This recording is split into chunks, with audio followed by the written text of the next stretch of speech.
very, very, very small part of that real estate investor education market, which is folks like us.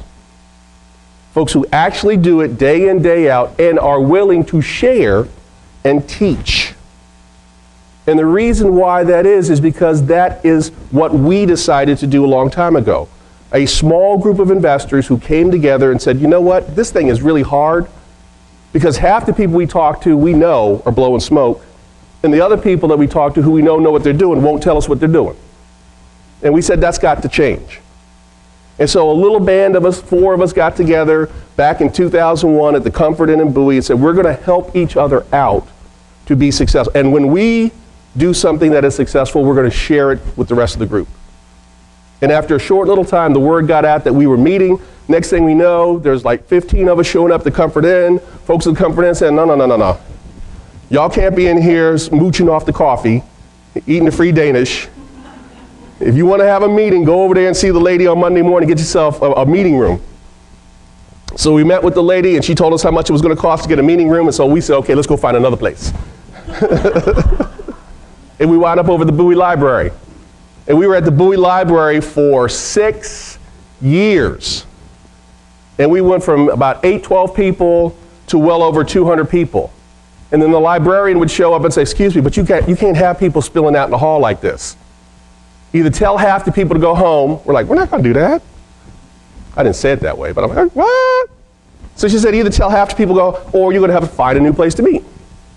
So then we went over to Florian Hall, over near Bowie State. Y'all remember Florian Hall over near Bowie State? It's a church now. But it was a meeting place. They did weddings and stuff. And we met there for 4 more years.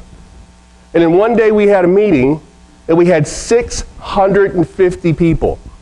I kid you not, this was July 2007. 650 people. We literally had to turn away about 40, 50 people because people were literally sitting on the floor. And the folks from Florian Hall said, excuse me, but So then we said enough. And we went out and bought our own building. Now, to go from 4 people in a meetup to owning your own 10,000 square foot campus, to me says we must be doing something at least half right. And I think the thing that we're doing kind of half right, and actually it's more than half right, I think it's 100% right, is we have created an environment that is safe, that allows you to say, hey, I don't know what the heck I'm doing. Can somebody please help me? And feel like it's okay to say that, and then get the help you need without the fear of somebody's going to feed me a bunch of stuff that isn't going to work, and they know it's not going to work, but they got my money anyway. Y'all with me? So let me share, because some of you guys are here for the very first time, and I appreciate that. Some of you have not been a part of the Real Investors family. This is really sort of your first experience. So before I get into the lesson for today, let me share with you a little bit about what Real Investors is all about. Would that be okay?